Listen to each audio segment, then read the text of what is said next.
May 10th, tomorrow's Mother's Day. It's time to get the veggies out of their bag.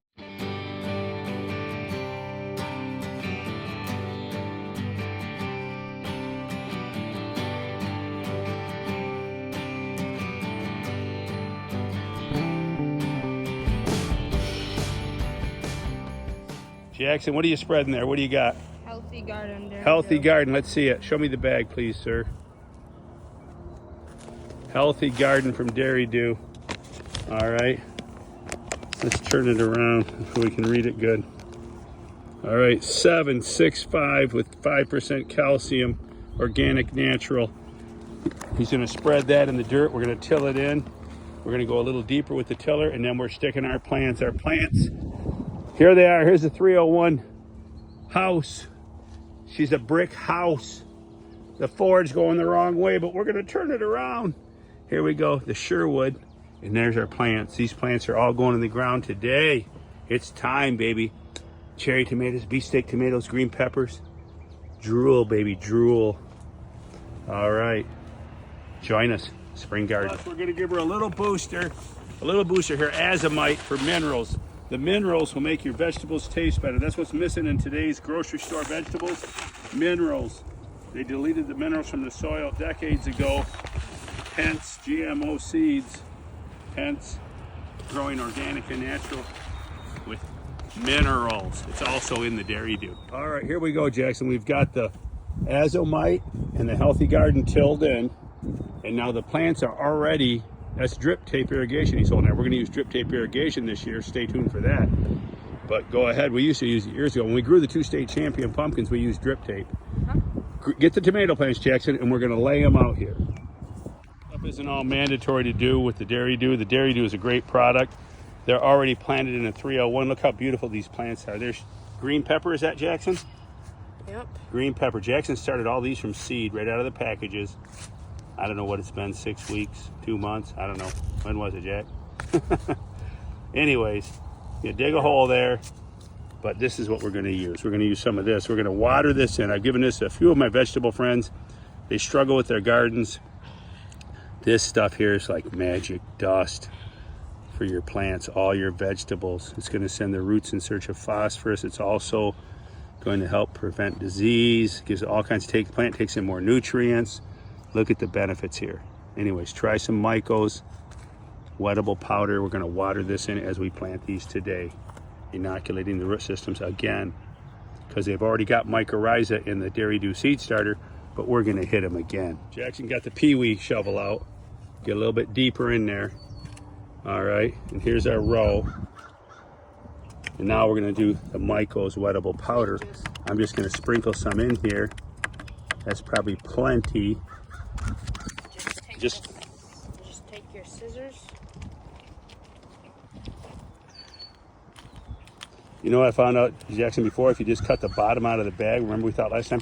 But you can do it that way with these, but you can just cut the bottom out of the bag and then grab the sides and pick it up like a sleeve. It'll come off like your arm out of the sleeve of your shirt. If you have bigger bags and bigger plants and you really want to be careful. We're not quite as critical with this stuff.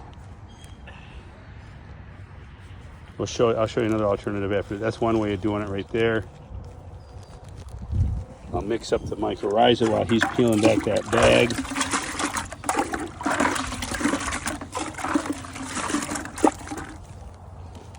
See, that's the struggle right there, Jackson. So I'm going to show you the alternative way. There you go. Now you're peeling it off. There you go. Go ahead, put that down in there. And then take that other dirt and add that dirt back around it.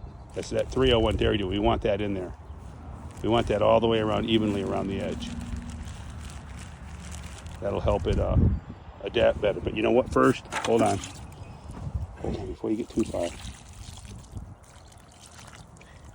All right, there you go. This is the way we should have done the pumpkin plants.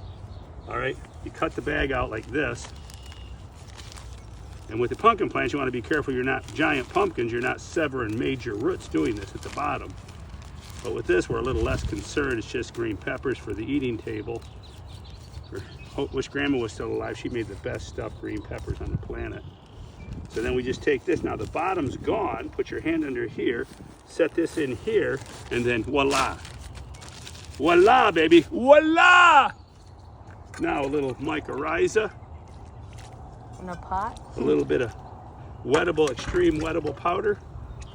Extreme, there we go. Back filler. We're good to go, baby. Planting this, just call me the butcher. We planted this down here. She had a hard time coming out of that pail. Show them the pail, Jack. We had to cut the bottom out of the pail. And that's a nice pail, a measuring pail. But we cut the bottom out, oh well. I guess we could save that for next year. Tape the bottom back on, use it for next year. Recycle, repurpose. All right, don't throw that away. But we cut off all the lower branches touching the soil, we cut off. You do not want the branches touching soil. We'll come in here and put straw or sawdust around this in the very near future. After we stake this cage has to have a wooden stake. If you do not have a wooden stake, I'll guarantee you, first storm, the plant goes over. It's probably better to have a really good stake or two decent stakes, one on each side supporting this cage, and put them in before the plant gets completely rooted in, so you're not pounding the stake through the roots. Stake coming later. Don't forget the stake. It'll be a huge mistake if you do. I know these branches are going to be touching the ground. They're gone. They're gone. Call me the butch. Let's remove these little suckers down here because they're just going to be, and now it's going to start. It'll grow a beautiful plant. Now it's got an enormous root system. It's going to grow a new plant like right now. Look at those roots. Got roots. Got roots. Jack and Bubba got roots. Blame it all on my roots. She showed up in boots and ruined my blue ribbon affair. You that have rabbit problems, woodchuck problems, here's a helper. Check this out. Okay, no rabbit or woodchuck. We are secure. I can't fit them both. I do have big, there you go. Rabbit, woodchuck protection, at least till they get well established. Here's our row completed. We got our cages. We've got them all trimmed down. No branches touching the soil. You do not want branches touching the soil. Cut them off. We'll come in later with some straw or sawdust. I haven't decided yet. Woodchuck rabbit protection. We got a bigger crate back there, Jackson. So let's take the bigger crate, put it over these two, put the smaller crate over these.